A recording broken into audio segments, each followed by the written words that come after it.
what's nice about the Restoraderm line is how you have oatmeal, you have the flagrin, you have ceramides. There's so many different ingredients that target different parts of skin dryness and eczema picture as a whole. It's nice to have them all together, play together nicely, and it serves as a really nice complement for a skincare product that someone has dry skin or eczema. Do you see that often in products with that they have flagrin? No, not many. Not many. So that's pretty unique. Yeah. And that's nice that Cetaphil has that. Score. Cetaphil for the win. I love it. I love it. Remember, not the way I do. It's getting late September, and I still think about you. Hi everyone, I'm Callie, and welcome to another episode of Sensitive Conversations with Cetaphil. Today we're talking about gender differences in skincare and breaking the bias. I'm so excited to have Dr. Alex Dane on the podcast with us today. He is just an absolute wealth of knowledge. I have worked with him for many, many years now, and I'm so excited to have you on the podcast. Thank you. I'm excited to be here. Does this soundboard right here bring you back to something? Yeah, I just had a flashback. Yeah. Okay, so for those of y'all watching, my favorite fun fact about Dr. Dane is that he used to be a DJ. Yes. So what was your DJ name? I don't think we ever talked about this. I was DJ Ice. DJ Ice. Yeah. How did that come about? So I played ice hockey and I DJ'd. So because you're from Michigan, right? I am from Michigan, yeah. So it was like a big thing to play hockey, and then I love DJing, so DJ Ice. DJ Ice. Fun fact, I was in Brazil a few months ago for my friend's 40th birthday party, and we had turntables at our Airbnb. Oh, stop. And I reignited my love for it, and I bought turntables a month ago. They're at my house, yes. Okay, I didn't want to embarrass you, but I did notice on your resume, your hobby said DJ. I was like, he's still into it. Back, man. He's still into it. I'm back. So are you mixing? I'm mixing it up. I'm mixing up skin and mixing up the beats. I cannot at the same time. So what's been your latest mix? Have you gone like 2 songs or whatever? Yeah, so basically like house music, top 40 EDM, anything with a good beat. I used to DJ at weddings. We used to DJ frat parties in college. Like, it was wild. I mean, basically, like, to afford getting into med school. Oh, that's what these were my side hustles. I'm like, what? Yeah. Why'd you choose Derm over DJ? I mean, come on, DJ Ice. Yeah, I mean, basically we needed something to like help us get through college. And so I would DJ anything that you would tell me, I would DJ. We would go do it. And you're DJing now. So if anyone's in the Tampa area and needs a DJ. Hey guys, why not? There you go, DJ Ice right here. Do skin checks. You get skin checks on the side, like what's this mole? And then like you tell me you want to play whatever you want. I got you. So funny. I love it. I love it. Well, we've come a long way from when we first sat down together because that was the first time I started at this job. You were so nice. You let me, yeah, that's right. That was the first video, right? That was the first little, derm Cetaphil video that we did when I got hired through this new initiative, which is to, leverage HCPs more and our platform. So, gosh, I mean, it's come a long way. Yeah, I mean, since then. You were teaching me, like, you're like, okay, we're going to use this camera, this light, all this. I was like, okay. I'm like, I'm here for it. No, it's amazing. You've done already so many videos since then, too, that look amazing. And the quality and the people that you have on the I have very good people. I cannot take credit for a lot of this. A lot of it is the incredible people on our team that we work with. So, yeah. It was time. Cetaphil needed this. We did. We needed a little makeover, little something. Yeah. So this is the OG. I'm talking about the cleanser, the gentle skin cleanser. I've been using that for a long time. That's our first product ever. Yeah. I was 16. Okay. And it's sitting right here. And there I it is. still use it. And there it is. Yeah. And it's had its own makeover too, because we're paraben free, sulfate free. I'm going to put you on the spot. Do you know how many ingredients are in the Gentle Skin Cleanser? I want to say there's not many because I know that Daily has more. I want to say there's around 9 or 10 maybe. Good job. There's 10. Okay. There's 10. That's good. Nice. I'm actually so impressed that you know that. Thank you. For those of you watching that, I did not prep him for this part. Yeah. Like that was not a question that you were ready for, and you nailed it. There you go.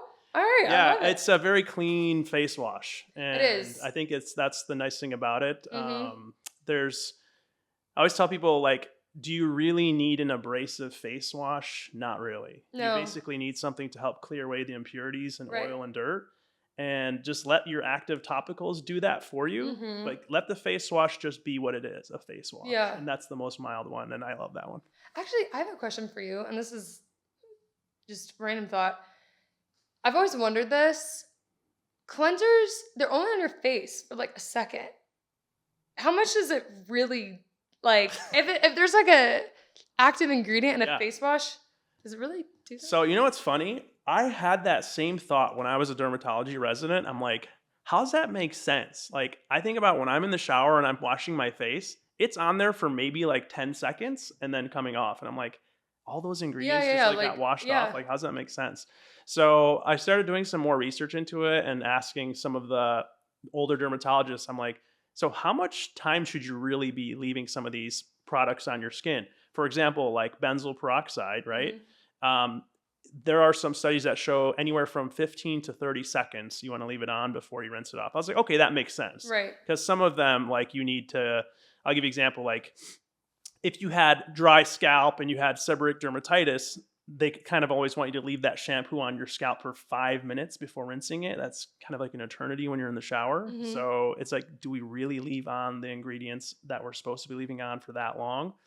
So that, back to our point, I really think in reality, it's more just like a wash. You're basically just using it quickly to clean away those impurities. Yeah. It doesn't need to have super active ingredients to do that. And that's why I like the gentle cleanser for that reason. It's a great answer. Great answer. And thank you for, because that's been a burning question of mine. Because Mhm. I'll tell you, I have never let a cleanser sit on my face for Yeah. 15 to 30 seconds ever. Mhm. Ever. What about shampoo? Like, are you supposed to leave that on, or is it a quick? Yeah, I mean, same back to that point, depending on if it's a prescription shampoo. Mhm. If which- it's trying to treat something. Exactly. If you're I trying to see. treat a specific condition, they may have salicylic acid, Mhm. they may have benzoyl peroxide, they may have antifungals in them.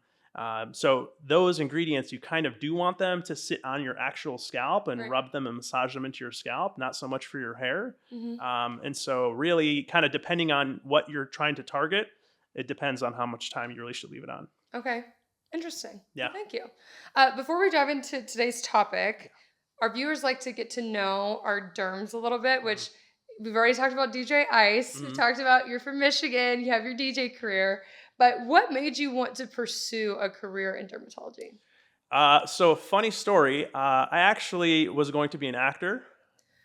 Okay. And, yeah. This I did not know about Yeah. you. Fascinating. Okay. Yeah, I took acting classes in college. I was pretty much, I was in a couple plays. Like, I was like, all right, I'm moving to LA. This is it.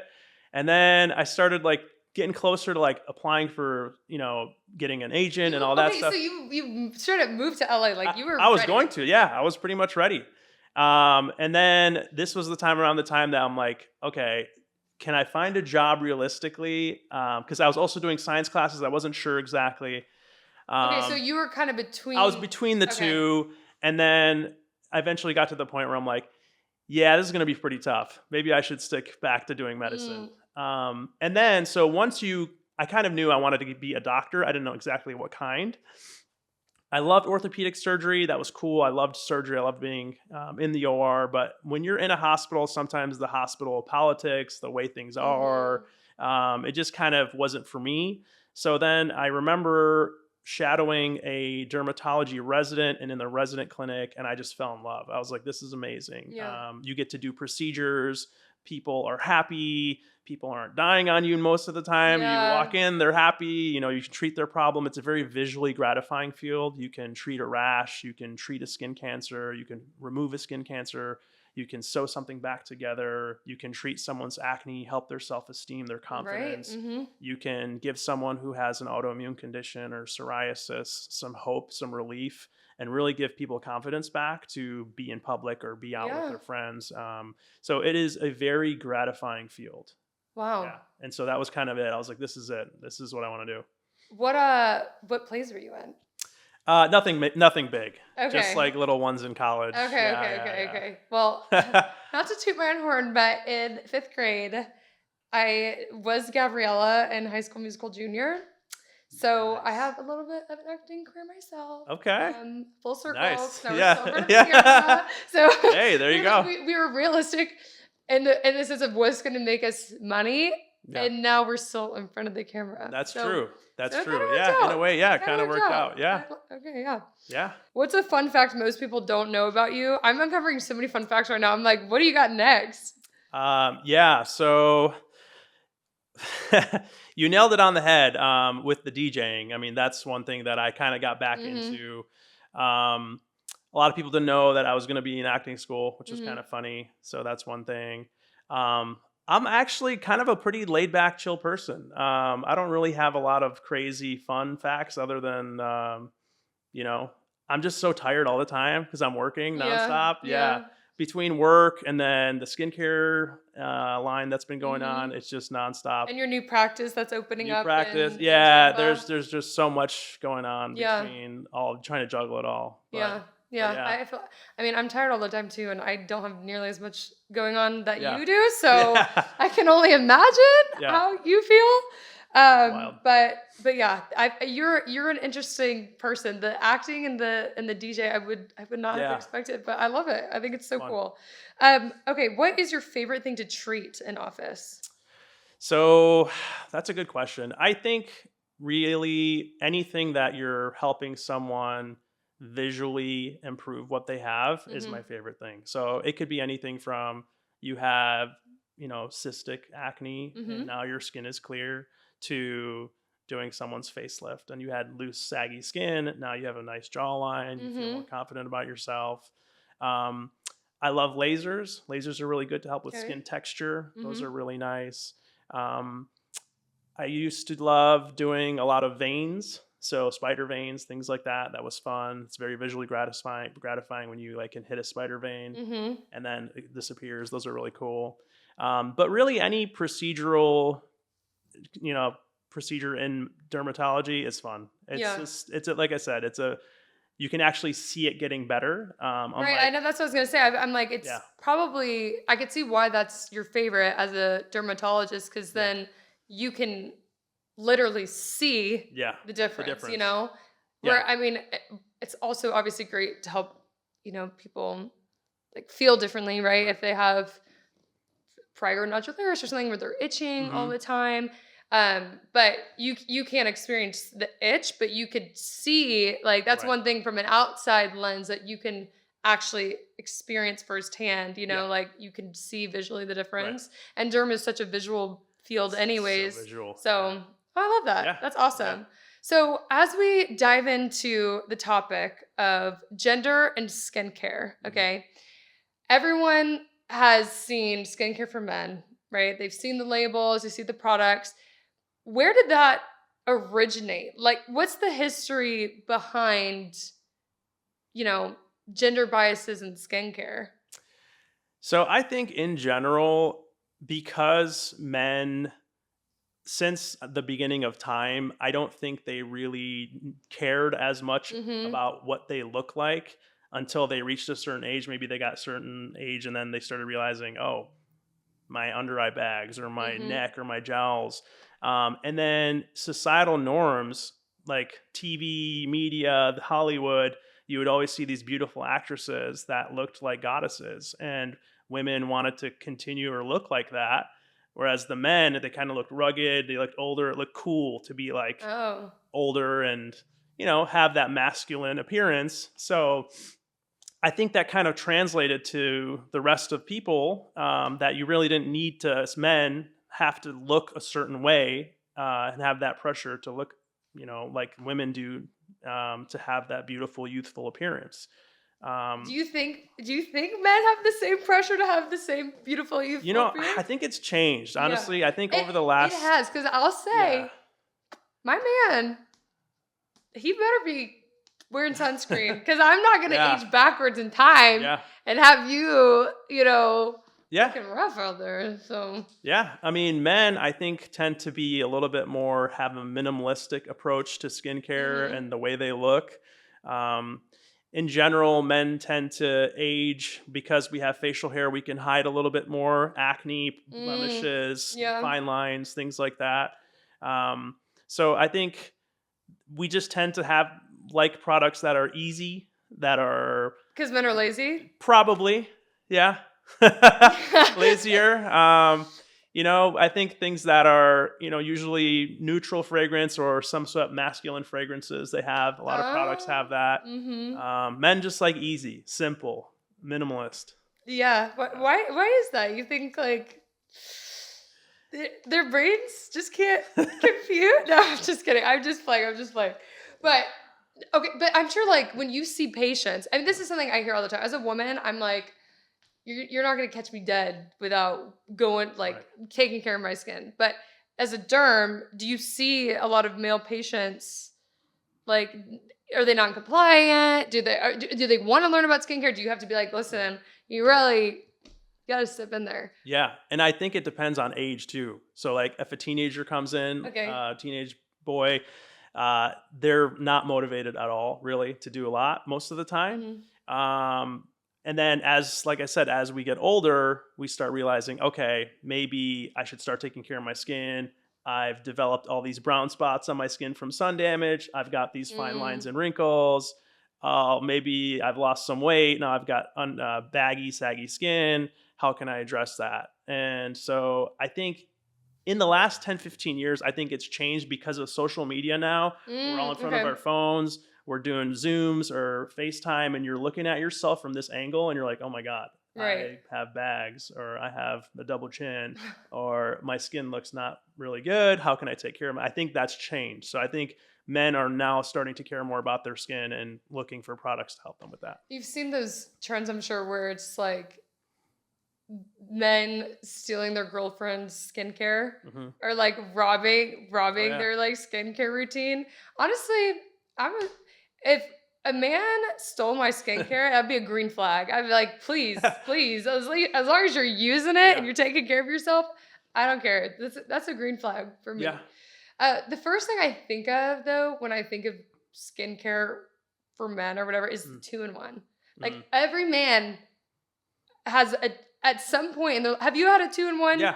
Oh yeah. It's actually funny. Back to the previous topic. So I had a video I posted a while ago on my Instagram and TikTok, and it's this like cameo of me walking into a bathroom, and it's like a pan to the women's skincare and her sink, and it's like 10,000 products, and then like looks over to his skincare, and it's just a bar of soap. And you know what? And it's easy. But it's like it's the guys that use the bar soap that have the best skin. I knew you were gonna say that. It's why? Why is that? Is it just like because it can't be because of the bar soap? Because that we know factually that is not good for your skin to use any old bar soap on your face. Yeah. So men in general have thicker collagen bundles in their skin. Of course they do. Add it to the list of reasons. Yes. Golly. They tend to lose less water in their skin than women. And their collagen bundles are actually thicker. So over time, when we start aging in our 20s, when we all start losing collagen, men tend to lose it at a rate that is a little bit lower than what women do, because in general, women have lower collagen bundles. I'll give you a perfect example. Women who have certain conditions where they have excess hair growth or hirsutism or virilism, their collagen actually tends to be more, because they have more androgens in their system or things like testosterone. So you hear that, ladies? If you're hairy, fear not, because that means you're going to age less. There's a silver lining in having the excess hair. Yeah, and that's the thing, is hormones can really influence that too. Yep. So men also tend to have more sebaceous glands or oil glands. So their skin tends to be oilier, especially as teens. That's why they often break out. Their acne tends to be sometimes a little bit worse compared to females at that age. Men also tend to have a little bit more of a tendency to shave more, obviously, on their face. So they're tending to sometimes get more ingrown hairs, more razor burn, a little bit more irritation can happen with men too. So there are some slight differences between men and women. But back to your topic about 2-in-1. Oh, yeah. Yeah. So I do think with men, they just want a simple, easy approach. Again, depending on the age, usually men don't really care that much about their skin in terms of having to use multiple products to target specific skin conditions. They're just like, okay, how can I clean this dirt off my face and go to Right. bed? Right. I'm fine. The irony is that you're saying the woman has like the 10-step skincare routine, Hmm. but it's kind of like there's a happy medium because you've her who's using probably too many products because we know Hmm. you don't need a 10-step skincare routine to have Right. like healthy glowing skin. And then on the other end of the spectrum, there's the guy that has his bar soap. Yeah. And it's like realistically, I mean, a good skincare routine, and you could speak on this Yeah. obviously way better than I can, but it's pretty simple as it is, right? Right. It's just like so. I mean, when a patient comes in, regardless whether they're male or female, like what do you recommend for them? Like what should everyone be doing? So yeah, in reality, you don't really need a 10, 15 step skincare routine. If you think about it, like we mentioned earlier, sometimes just one of these products can have over 10, 15, 20, 30 ingredients in it. Now, multiply that by 10 products you're using on your skin now, you could have several hundred Yeah. different ingredients on your skin. Doesn't necessarily mean they're bad, but you may be sensitive or allergic or irritant from one of those ingredients or two of those ingredients. Now you have no idea what's causing the irritation. That's so true. It's like allergy testing. Yeah. There's like I forget what it's called, but when you see an allergist and Mhm. they'll put you on a special diet or something Right. where what is the name of So that? even just for the skin, we do patch testing. So Oh we can yes. actually put little stickers on your back and see what you might be allergic to. I've had the craziest stories. I had a patient once who had this recurrent rash on their palms, Hmm. and we tried everything to figure out. We did a patch test. They were allergic to a specific type of rubber. It turns out they were allergic to the handrail of the escalator at the mall because they would go every week, hold that, and they would You're get this rash. kidding. Swear, crazy So story. okay, Yeah. that I okay. I want to double click on this because I've had that like they like stick your back or something Yeah. and they test you, With the stickers, yeah. but it was like dust, grass, Hmm. horses, cat stuff, like common things. Yeah. I don't that do they always test for that on Yeah, a so they normal have check? different panels of that they can Okay. test you for. Sometimes they do the little tiny pricks in your arm to Yeah. test for things like that. And now there's more extended series where they can do 80, sometimes up to 100 different ingredients or chemicals that things you wouldn't even realize that are in a lot of products that we have on the market nowadays. So it could be the tiniest thing that you're sensitive to. And like I said, it could be in one of those products and you have no idea if you keep getting this recurrent rash or irritation. So when do you call in for a test like that? You know? Like So yeah, if you basically, let's say you started developing a rash or you had some sort of irritation going on, you couldn't figure it out, you tried different products and you're just not sure what it is, that's the time where you would see a dermatologist. We kind of do some investigating and we could say, okay, hey, you've tried these things, you keep getting this rash, we've tried treatments, they're not working, let's see what could be causing it. And then once we can figure out what are those, let's say you are sensitive to an ingredient, now we can look at your life and say, what are you doing that might get you in contact with this ingredient? So making a little diary like today I wore this or I ate this or we went here and this is usually my routine and this is the product that I use on my skin at night or during the day or I sleep on this type of sheet or it could be mhm. really something super small that you have no idea. Yeah.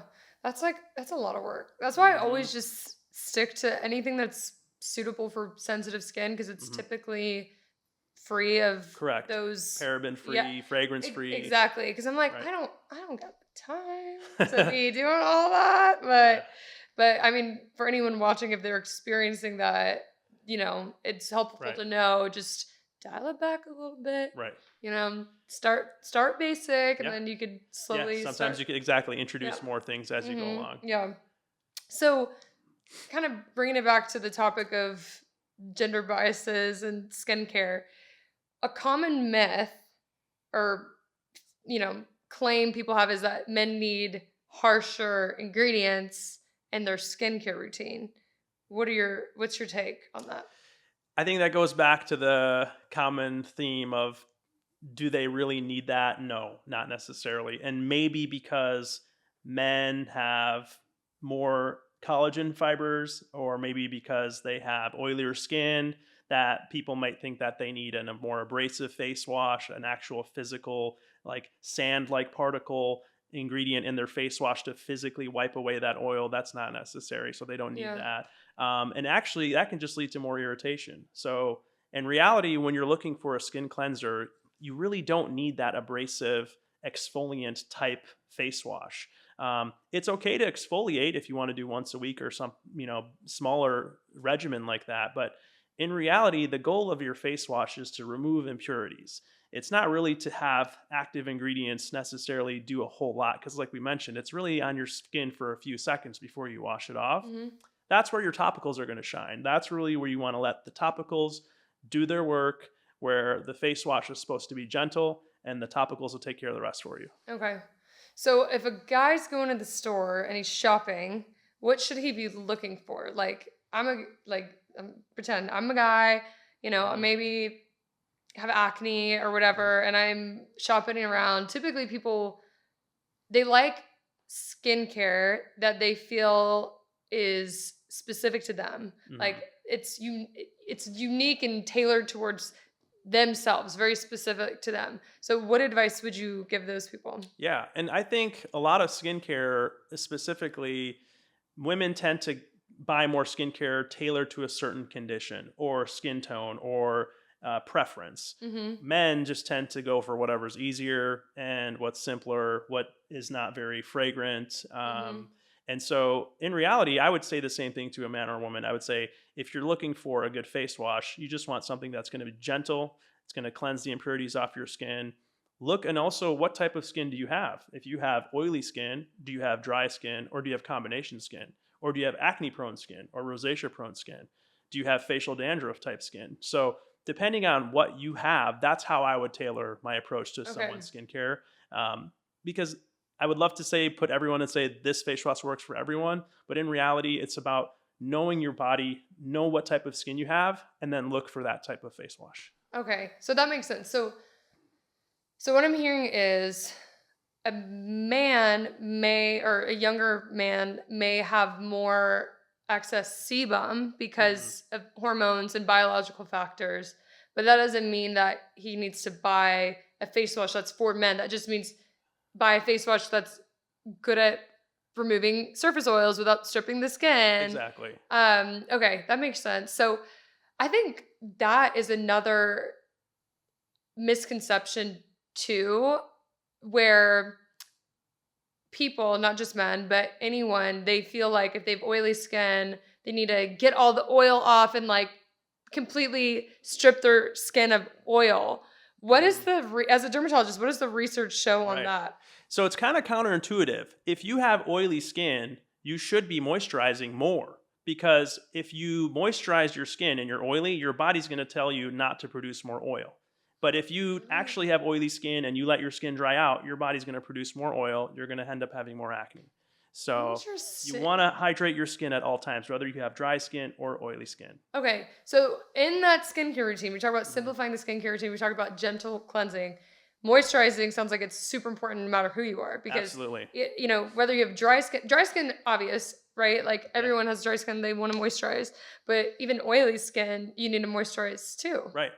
So if you have a gentle skin cleanser, it may not have some of those ingredients that are things called surfactants that help draw out some of the impurities in oil as much as some of the other cleansers. So if you do that, when you're done washing your face, you really want to moisturize to lock in that moisture on your skin, to tell your body, hey, I'm moisturized. I don't need more oil. You don't need to produce more oil. And I think that's really important. So anytime after you're done washing your face, you really want to apply a moisturizer right after to help seal in that moisture, to tell your skin, I'm good. Yeah. I have this personal hack that I do, and tell me if this is rooted in science or I'm just making it up in my head. But the minute I get out of the shower and it's steamy, I put my moisturizer on. And I feel like it works better. Yeah, absolutely. Like I feel like more dewy and hydrated. Yeah, that moisture in the air, that moisture on your skin just getting out of the shower, when you lock that in with some of those ingredients that are like in the moisturizers that we have with Cetaphil, it'll help to lock in that moisture.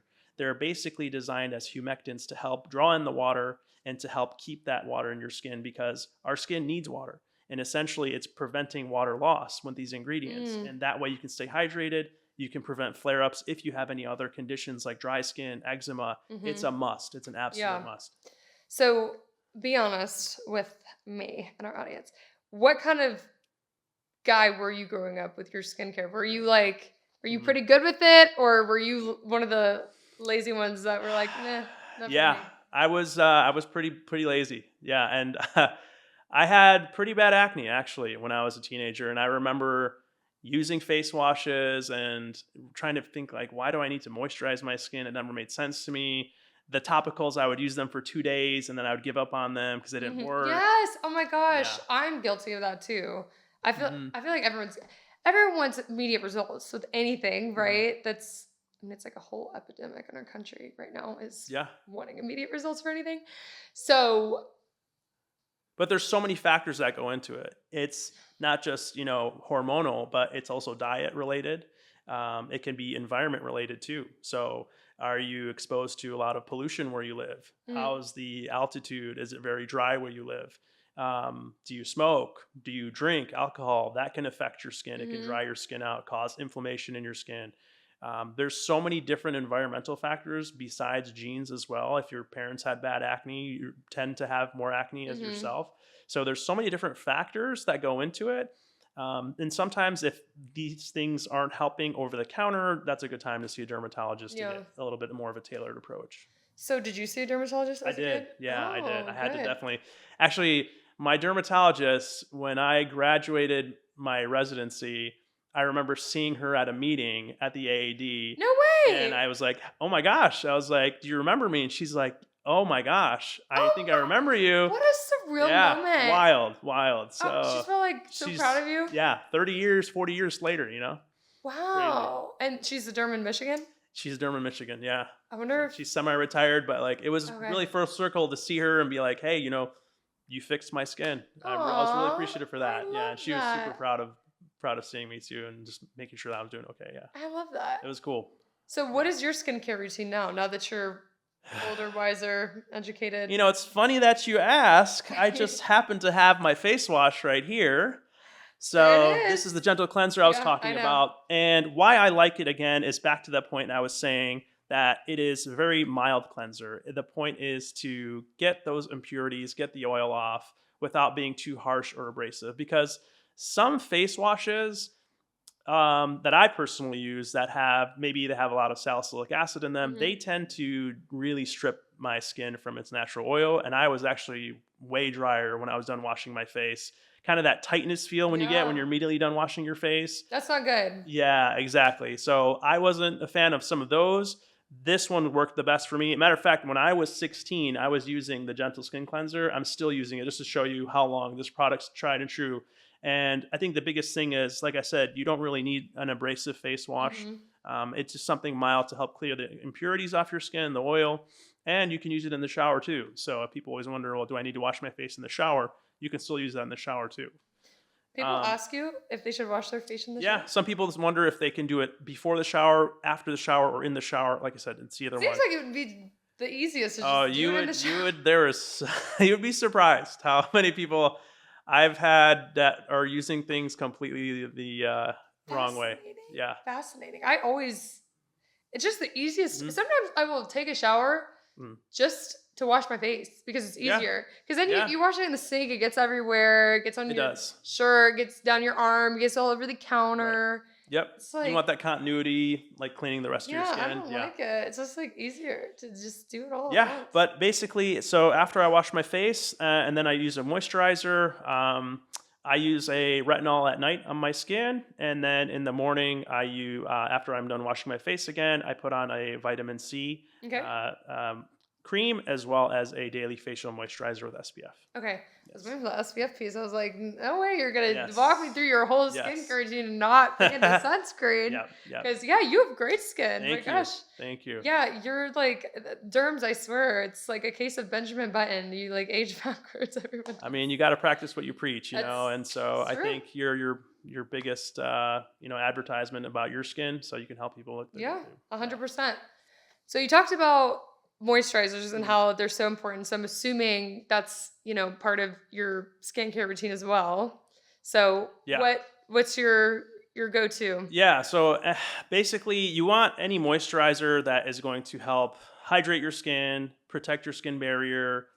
And if you have any specific skin needs, like if you have eczema, you want to add some ingredients like ceramides, you want to add glycerin, you want to add even oatmeal, things like Mhm. that to help reduce those chances of having eczema flares. Have you tried our Restoraderm line at You all? know, Or I've seen it and uh-huh. I'm really excited to try it. Okay.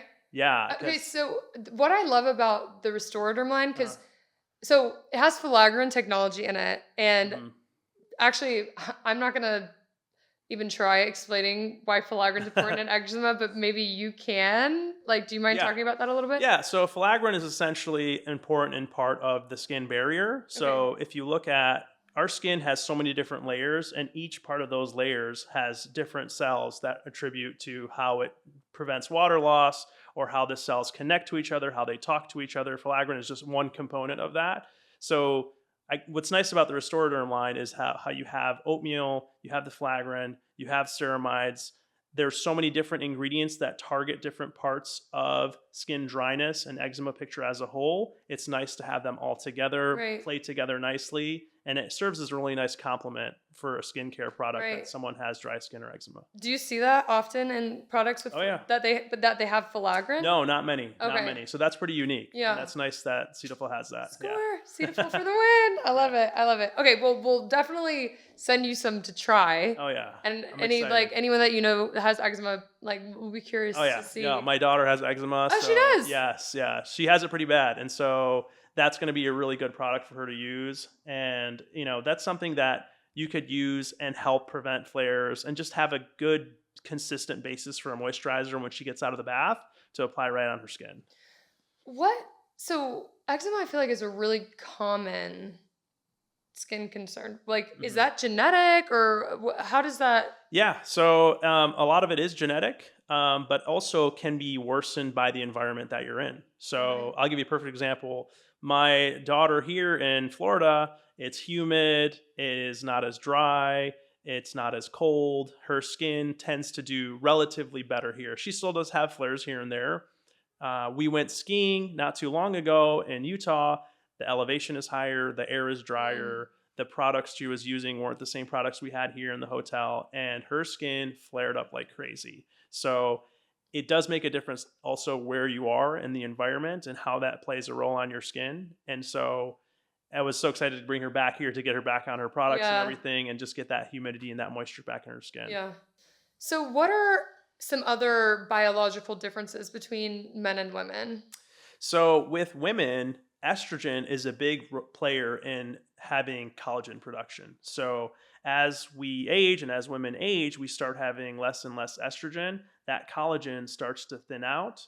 And so now you're having your skin is thinner, it's more dry, and you can get more susceptible to irritation. And so that's why a lot of times with menopause, a lot of women experience dry skin. And that's when really they start noticing their skin starts to thin out. Whereas with men, with testosterone, again, as same kind of condition, as that starts to decrease over time, they can start losing collagen in their skin. They start losing that elasticity. They get a little bit more dry skin, and that's when people start noticing those fine lines and wrinkles, because collagen production starts degrading as we age. And with women, it's kind of, they really start noticing it right around the time of menopause. That really accelerates. And Mm. that's when people start noticing those major fine lines and wrinkles and saggy skin a little bit more then. Okay, so let's run it back a little because now I'm confused in my head. So maybe you can help me understand. So earlier in this episode, you Hmm. mentioned men have more collagen Hmm. because of testosterone, Hmm.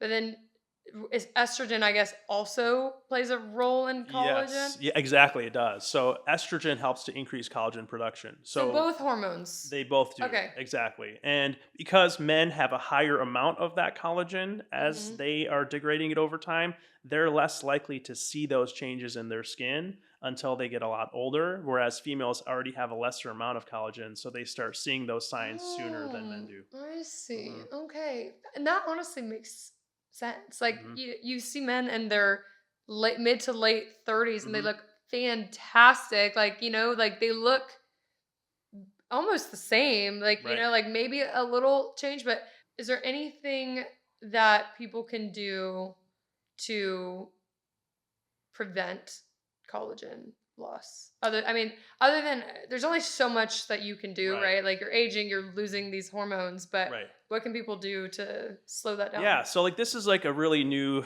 area of medicine that we're in now. It's called like biohacking, and like Mm, how can you really basically preserve your life or live forever? When in reality you can't, right? So we're all getting older, but what can you do to help prevent your collagen degradation rate? So the biggest thing is sun protection. UV rays are single-handedly the quickest way to basically look older, get wrinkles, fine lines, saggy skin, and not to mention skin cancer risk. That is a simple thing you can do. Even from the day you're born until the day you die, people always ask, well, I had my sun damage when I was a kid. Why do I need to wear sunscreen now? Sun damage is cumulative. So you want to protect your skin at any age because all it takes is a threshold for that sun to cause enough damage to your cells that now you have a mutation and boom, there's your skin cancer. mhm. Or boom, there's your brown spots you've developed. Or now your melasma is flaring up. And so that is single-handedly the easiest thing you can do to protect your skin. Wear SPF clothing, wear a hat when you're outside, especially at peak hours, wear sunscreen, find something that works for your skin, and that is the easiest thing you can do. Okay. I, gosh, I'm good about covering myself now and wearing sunscreen, but as a kid, basically up until I started in this industry, I was really bad about Mhm. wearing sunscreen. And there was a time that I actually had black hair, which is like so crazy. Like, can you even imagine me with black hair? No. Yeah, it's like what I'm like so much a blonde. Like Yeah. I am. But there was a time in high school that I was experimenting with my hair color, and I had black hair, and I didn't want to wash myself out or whatever. Okay. And so I would go to the tanning bed every single day, which is so bad. I know it was bad. You could like smell your skin frying. You know what I mean? Like the smell of dead skin, like burning Yeah. skin, is like the worst smell. And I went all the time, and I'm so afraid now that I'm gonna have awful aging skin, like as an adult. The one thing I was good about, thank God, was I would never tan my face in the bed. I would Oh, put a good. towel over my face Good. because I was using a retinoid and my skin was already so sensitive that I Yeah. was like, oh, my face is gonna fry, whatever. So I knew better with that. But everything else I used the tanning bed. I I'm like, know. oh gosh. I'm like, Yeah. I mean, and nowadays they have really good sunless tanners. Back in the day, yes. me right now. I don't know if you saw my Instagram story, but we posted a picture with Dr. Vadia. We'll post a picture. And I'm just gonna expose myself again. Uh-huh. My legs. My friend thought I was wearing white leggings. Like it was so bad. Like my friend Alice, she's like, I choked when you said that you needed a self tan before your next Yeah. podcast. She's like, I literally thought you were wearing white leggings, and so now you bet I'm Yeah. spray tanning for any podcast Yeah, episode now. absolutely. I'm like, I'm here And they're for this good. Yeah, update. nowadays they don't have that smell or they don't have that orange look, and they're Yeah. really nice. And it's much better for your skin. Yeah, it is much better for your skin. So, other than biological differences that affect the skin, are there any lifestyle factors that play a role in people's skin conditions or skin concerns, etc.? Yeah. If you think about it, your skin is the window into your body. And your skin is actually a lot smarter than you think. It's almost like a second brain. For instance, when you're stressed out, your body produces more cortisol, and cortisol can actually thin your skin, cause inflammation. Some people even get hives. And it's a window to showing you what's going on inside. Oh. In another example, if you are someone who has food sensitivities, for instance, if you have celiac disease, your skin, you can develop a rash on your arms and elbows and knees that's indicative of what's going on in that inflammation inside your body. And so That's fascinating. diet can absolutely Yeah. play a role. Sometimes even if people who drink alcohol, if you have psoriasis, you can really flare up your psoriasis with alcohol use, and certain foods that cause trigger inflammation can really trigger autoimmune diseases to show up more on your skin. Even just having sun exposure, again, like we mentioned before, decreases collagen production, decreases elasticity in your skin, increases signs of aging. Even, I'll give you another example, pollution. If you lived in an environment that had lots of pollution, that's going to be putting stressors on your skin. If you live in a higher altitude, you're closer to the surface of the ozone. Those rays are going to be stronger. Perfect example, pilots, they tend to get a lot more sun damage because they're flying up in the sky way closer to the sun than we are down here. Yeah, I know. Every time I'm on a plane, and the window's open, I'm like, I don't want to be that person on the plane that's like, Right. can you close the shade? But Right. I'm always like, oh, like, Yeah. please close the shade because I know the Yeah. damage is like Yeah. insane. That's And why you need to put on your Yes. daily SPF. SPF. There you go. There you go. And actually, one thing we haven't, I don't know if we've covered this or not. I know the answer to this, but our viewers might not. Difference between SPF 30, 35, 50 plus. Right. What, like, So if you have an SPF at least 30, you're getting about 98% coverage of UVA and UVB protection. So you could go higher than SPF 30. You're not going to get that much of an incremental benefit. So it's okay if you want to use more, but at least use SPF 30, and you want to reapply at least every 2 hours to really get the maximum benefit. yeah, reapplying is where I am not good. I'm not the best at that. I know I need to. Do you wear sunscreen when you drive, like on your hands? I don't wear it on my hands, but I do know that in my car, for instance, I have some window tinting done to my windows to help reduce that. But yeah, that's an easy thing. And what I like about Cetaphil and a lot of other brands is you can get little samples, and from your dermatologist or even from the store, even if it's a smaller size, just you can keep that with you in your bag, and you can always just quickly reapply it if you know you're going to be taking a long drive somewhere, you're going to be on the beach. And there's other little cues you can have, like even on your watch. Sometimes you can look and see, oh, what's the UV index? It's super high today. I really want to make sure I'm reapplying my sunscreen. Okay, maybe it's a cloudy day. I still want to wear my sunscreen. Maybe I didn't need to reapply it as much if I'm going to be in the car, or, just going to and from stores or things like that. Well, you're in Tampa, Florida, so I'm sure like that's a huge. It's a daily part of my routine here all the time, and the sun is strong here, and we're constantly out, whether we're going for a walk or anything like that. But again, even on a cloudy day, you still want to use it.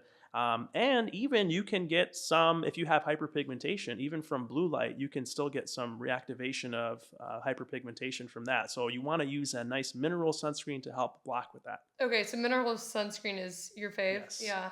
That's what I'm picking up. I feel like both are great, right? Like they both prevent skin cancer. But mineral sunscreen tends to be the and a lot of days people talk about how's the formula, is it elegant and nice to use. Sometimes people don't like those mineral sunscreens because they can leave a little bit of a white cast, but they're made nowadays very elegantly, so they don't necessarily have that as much. And you can still use a chemical sunscreen and they work well.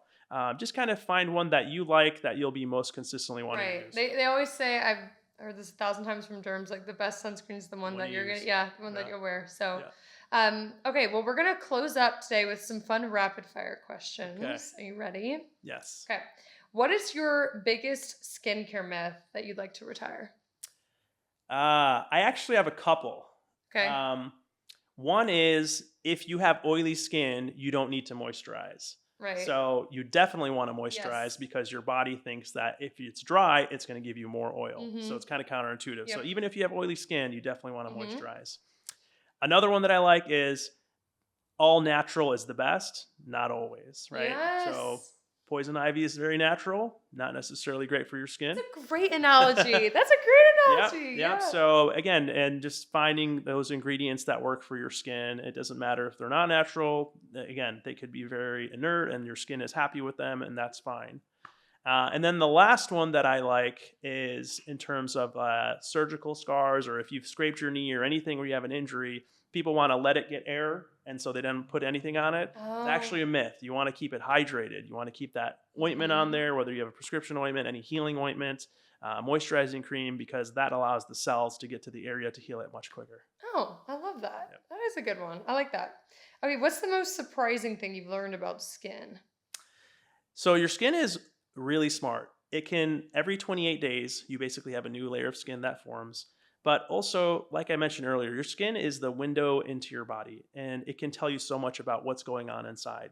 there's so many conditions that you can have internally that your skin will tell you about. You could have signs of gut issues. You could have autoimmune diseases. You could have infectious diseases. You could have cancerous diseases. And these can all show up on your skin even before they show up inside your body or blood work or things like that. So it's really important. Yeah, absolutely. So it's really important to be in tune with your skin, not only to do skin checks and be aware of, what your skin looks like, but if anything's out of the ordinary, you want to see a dermatologist because it could be a sign of something else. Right. Well, my skin is very telling because if your girl is tired, I wake up from stress, you're going to see it on my face. It's going to be dull, dark circles, all the things.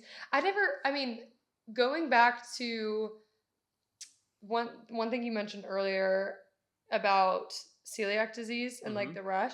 Right. That's so wild to me because you think about how many things that could be that like if I had a rash, I would be like, oh, I must have some sort of contact dermatitis. Like I touched something that irritated my skin. Like it wouldn't even occur to me that it could be something internally that's manifesting itself externally. Yeah. Yeah, and I think we're learning a lot about that, is how your gut microbiome and your skin are very closely related, a lot more than we used to think. Yeah, that's so true. Even with like, now we're going on a tangent, but your gut microbiome and your brain health and everything. Like I feel like it's all connected. It's all connected. Which makes sense. It's your body, right? It's all working in tandem together. Yeah. But so the skin is your largest organ in your body. That's right. So you got to show it the love that it needs.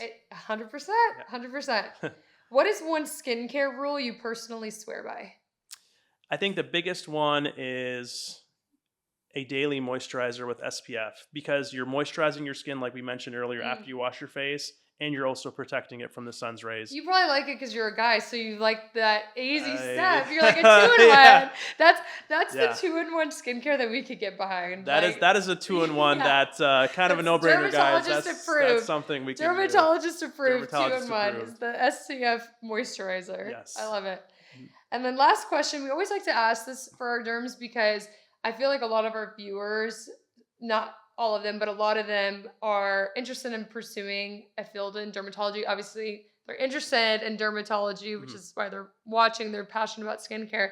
So what is a piece of advice that you would give to someone that's interested in pursuing?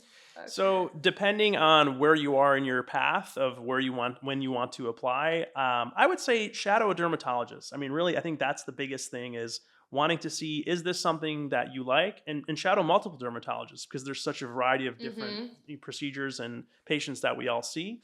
And once you've kind of decided, okay, this is really what I want to do, then I would start seeing if you can attend some of the national meetings where you can learn a little bit more about the different programs involved, and seeing, are there any other dermatology specific areas that you want to focus? Do you want to be more surgical? Do you want to be more cosmetic? Do you want to be more medical? Because even within dermatology, there's so many different pathways you can choose.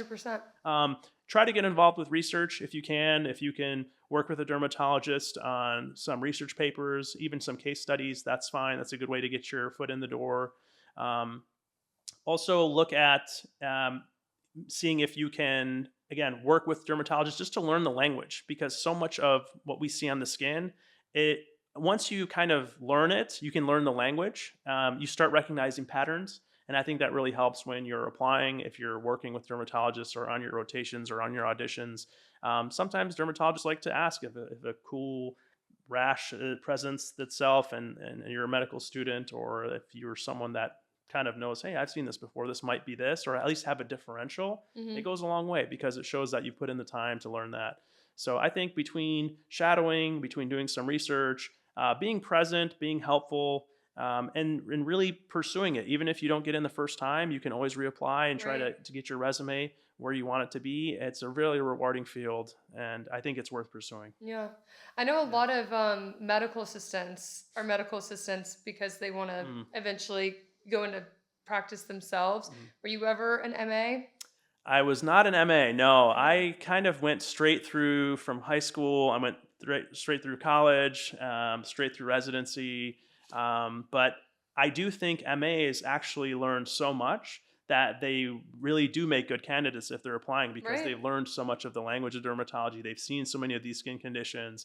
And so they do have a lot of experience, whether even if they want to go to dermatology or PA school or NP, there's a lot that they can learn. 100%. Well, thank you, Dr. Dane. You're welcome. This has been Thank you for having me. amazing. I have learned so much. I always Thank learn you. so much on these podcasts. I always make the joke, like, talking about MAs, being in the practice and learning so much, being in this industry for so long, I feel like I know so much. But every single time we have these conversations, I realize how much I don't know, like, which makes total sense, right? I did not go to medical school, and I did not need to be pretending like I did. But yeah, every time there's so many takeaways. So I appreciate you coming on the pod. It's always a pleasure to see you. Thank you. Likewise. So for any of you watching that would like to see more of Dr. Dane, you can find him on Instagram and TikTok at The Skin Doctor. He posts just amazing information. He's a wealth of knowledge. Thank you. I always enjoy seeing his content. So feel free to follow him. Comment below your favorite takeaways from today's episode and what you would like to ask our experts next. We'll see you next time. Bye, guys. Remember, not the way I do. It's getting late September.